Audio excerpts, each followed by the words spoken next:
There are many truly unbelievable stories that have come from World War II, from heroes performing superhuman feats on the battlefield to unspeakable tragedies that occurred at massive scale. These stories, for better or worse, are part of our collective human history, and so today they're shared widely. But there is one story from World War II that doesn't get talked about very much, and it doesn't really make any sense because one, it's totally fascinating, and two, it is quite possibly the most influential singular event that happened in the entire war.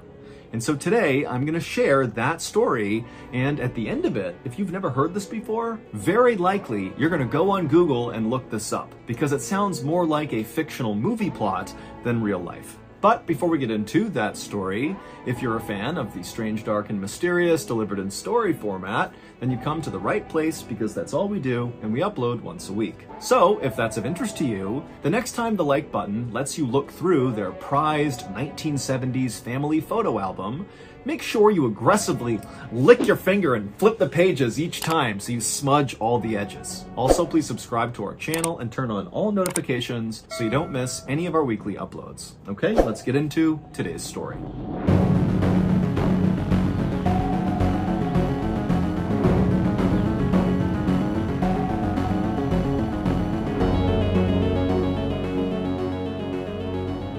On the morning of April 30th, 1943, a fisherman named Jose Antonio Rey Maria rowed his little boat out into the rough waters of the Atlantic Ocean just off the coast of Spain. Jose was a sardine spotter, which meant his job was to go out into the ocean and look down and try to find schools of sardines swimming about 20 feet below the surface, and then he would flag the other fishermen over who would scoop the fish up with their nets. And Jose was very good at his job. In fact, he was quite possibly the best sardine spotter in the whole village of Punta Umbria, which is a small fishing village in southwestern Spain where Jose was from.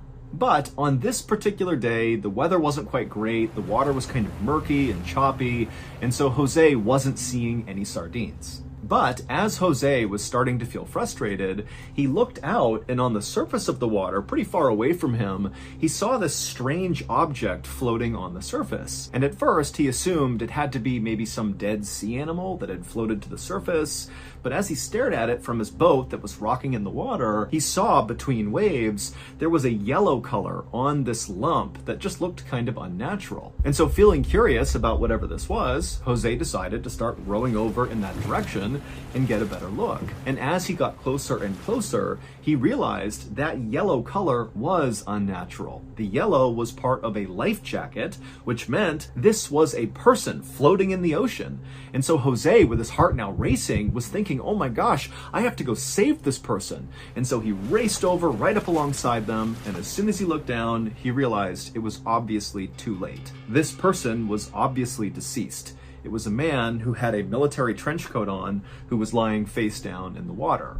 And so Jose reached into the water and rolled the guy over, and immediately he was hit with this horrible smell, and then he looked at the face of this dead person and he was horrified. The guy's eyes were sunken into his skull, he had mold growing on his chin, bones were exposed, and it almost looked like the dead guy's face was trapped in this kind of ghastly expression, as if the last thing he experienced was horrifying before he died. And then Jose noticed there was something else about this corpse. There was a chain wrapped around his wrist, and that chain extended deep into the water. And so Jose grabbed the chain and began reeling it back in, and eventually he pulled out this big black briefcase that had a code on the top of it that you would need to enter in order to open it. Now, for context, at this time in Europe, World War II was raging from Britain to Russia. And so there were literally thousands of dead corpses scattered all over the world, basically, around the areas where fighting was taking place. So at this time, finding a dead soldier floating out in the middle of the ocean was actually not that uncommon. But in Spain, where Jose was, This was uncommon because Spain had not entered World War II. They were a neutral country. And so because there was no fighting happening there should not have been any dead soldiers floating just off their coastline. And so Jose stared transfixed at this dead soldier in his briefcase for a couple more moments, and then he kind of broke out of it and turned and yelled to the other fishermen who were out there in another boat and tried to flag them over to help get this corpse out of the water. But the other fishermen, when they realized what Jose was asking them to do, they said, no, we're not helping you with that. We're not touching the dead body. And so Jose just grabbed the dead body with one arm, and then awkwardly with his other arm, he managed to row this boat and drag along this corpse all the way back to the beach.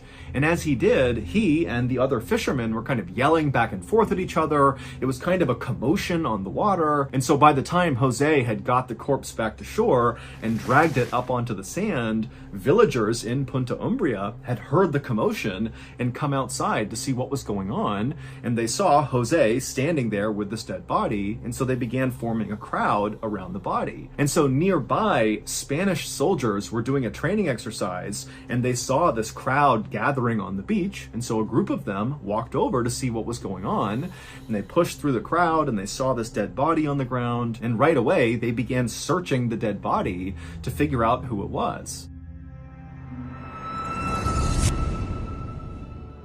Last night, I got a call from a random Nigerian phone number.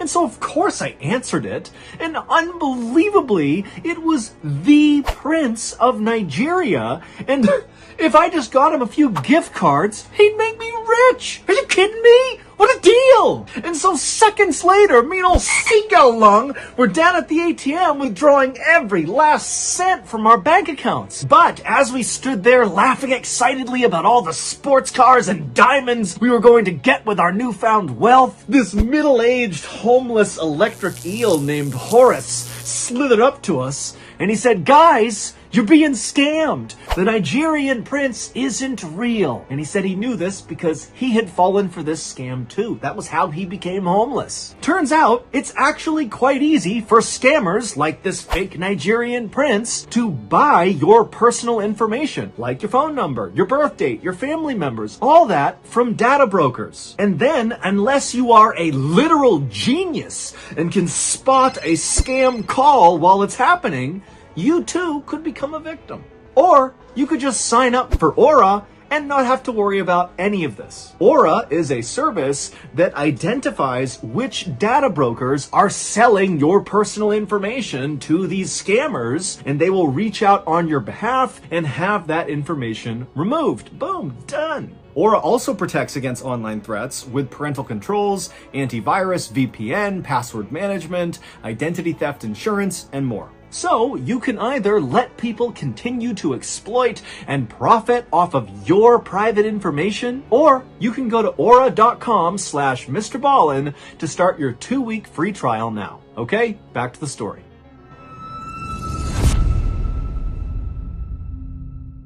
And when the Spanish soldiers found his identification papers, they learned that his name was William Martin, and he was a major in the British Royal Marines. Also on these papers, it said that Major Martin was assigned to the Combined Operation Headquarters in London, which the Spanish soldiers knew was an outpost that organized commando raids on Nazi-held territory.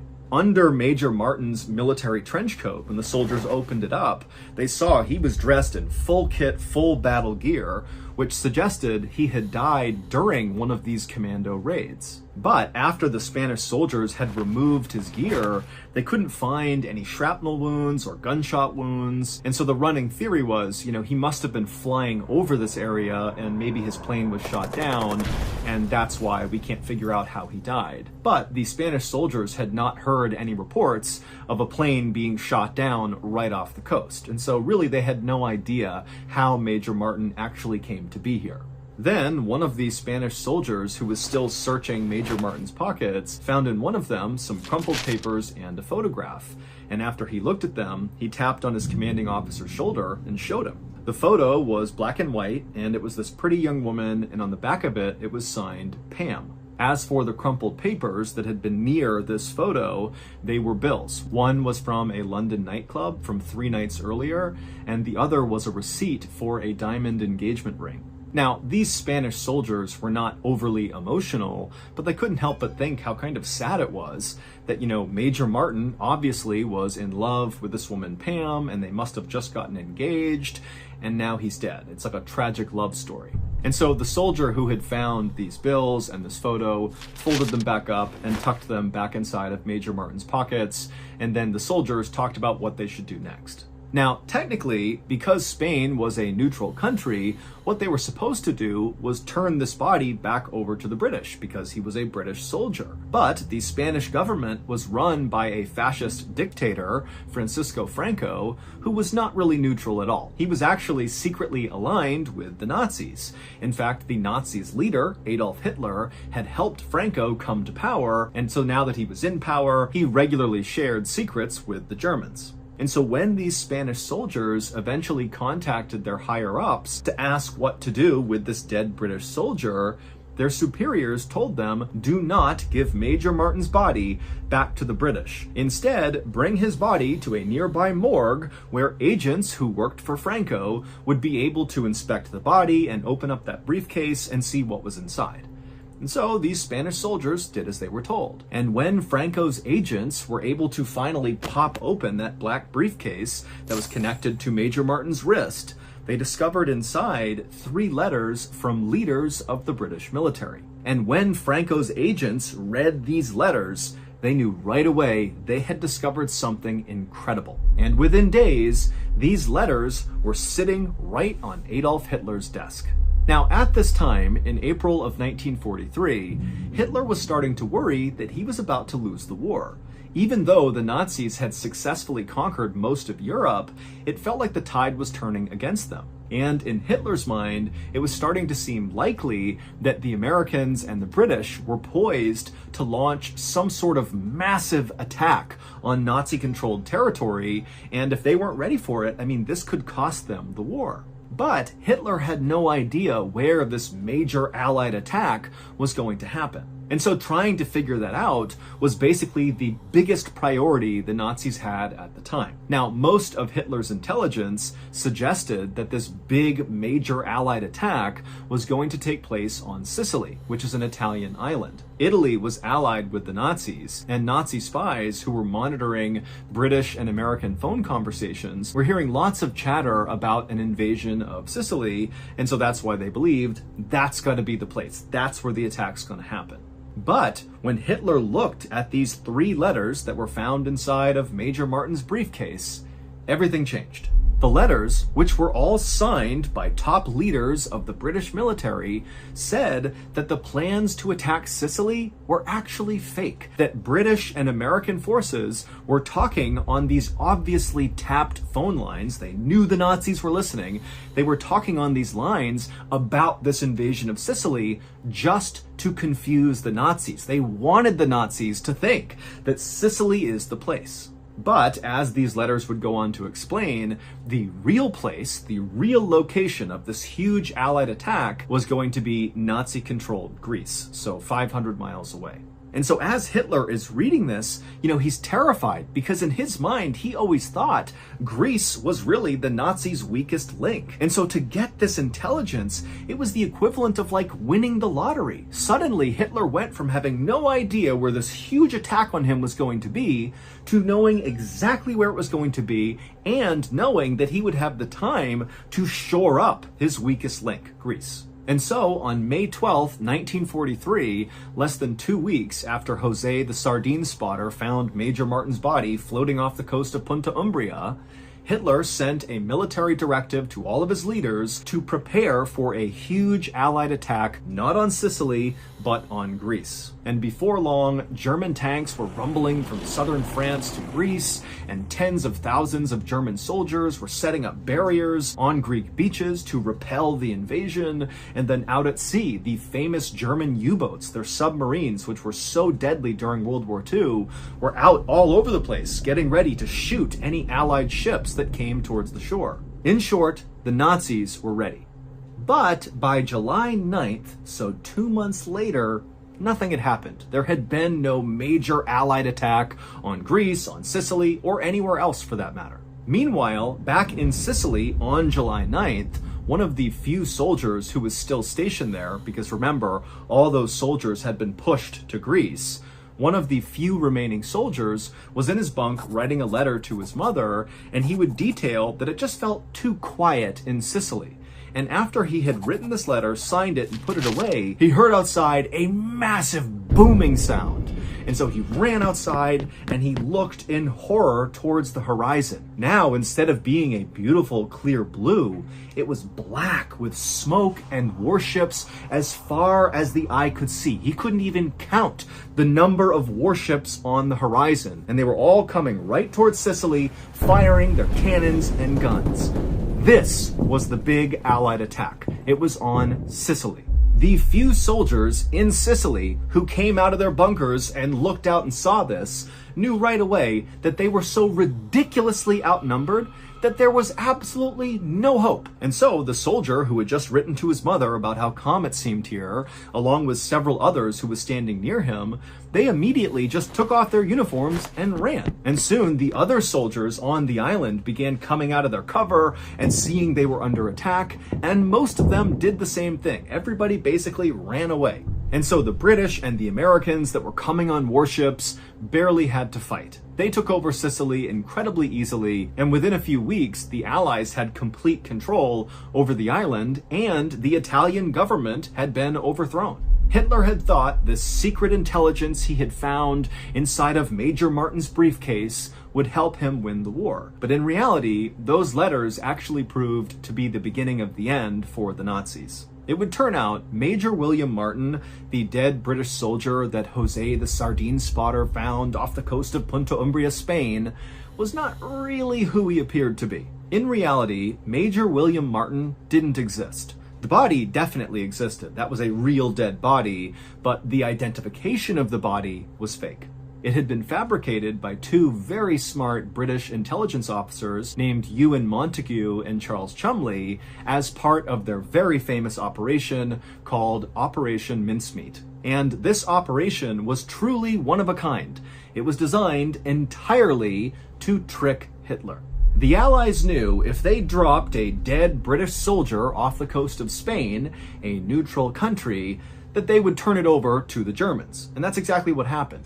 And so everything that was on the fake Major's body, from the trench coat to the kit he was wearing to the identification papers, the receipts, the photos, all of it was placed very intentionally to convince the Germans that Major Martin was real. Major Martin was given a high enough military rank that it kind of made sense that he might be carrying this really special briefcase with highly classified military secrets, but his rank was not high enough that he would be known in military circles, because that would make it too easy for the Germans to identify that this was fake. And for the same reason, Montague and Chumley gave their fake major a very common name, Bill Martin. There were loads of Martins in the British military at the time, making a fake one hard to spot. But the British intelligence officers knew that they couldn't just present this kind of basic, generic British soldier and trick the entire German military. They needed to give him a backstory. And so Chumley and Montague spent as much time on Major Martin's uniform and what he was wearing as they did on his fake love affair with Pam. Montague and Chumley had a woman on their staff write these phony love letters to Major Martin, pretending to be Pam, and she wrote in beautiful curling penmanship, talking about how difficult it was to be in love with him during a war. And then also Chumley and Montague got that receipt for the diamond engagement ring, along with the nightclub receipt from just a couple of days earlier, and they tucked that into his pocket, really making it feel like this tragic love story. And so it was a combination of all of these details that had been thought through so carefully by these intelligence officers that really made Major Martin seem 100% real. As for the real identification of the dead body, it belonged to a 34-year-old homeless man from London named Glendore Michael. Michael had lived this wretched, miserable life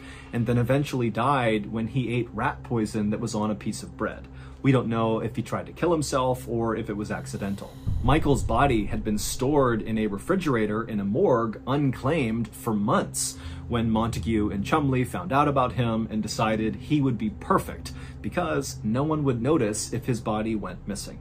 And so ultimately, Operation Mincemeat was a massive success. Hitler completely mistook a homeless man from London for a relatively high-ranking British military officer carrying international secrets on his wrist, and it cost Hitler the war.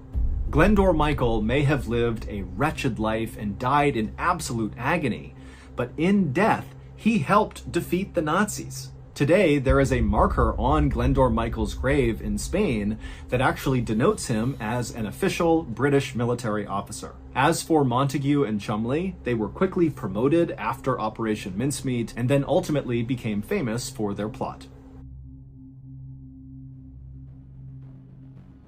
So that's going to do it. If you got something out of today's story and you want to hear more like it, be sure to check out our podcast called the Mr. Ballin Podcast, where we have hundreds more stories just like this one, but many of them are only available on the podcast. Again, it's called the Mr. Ballin Podcast, and it's available exclusively on Amazon Music.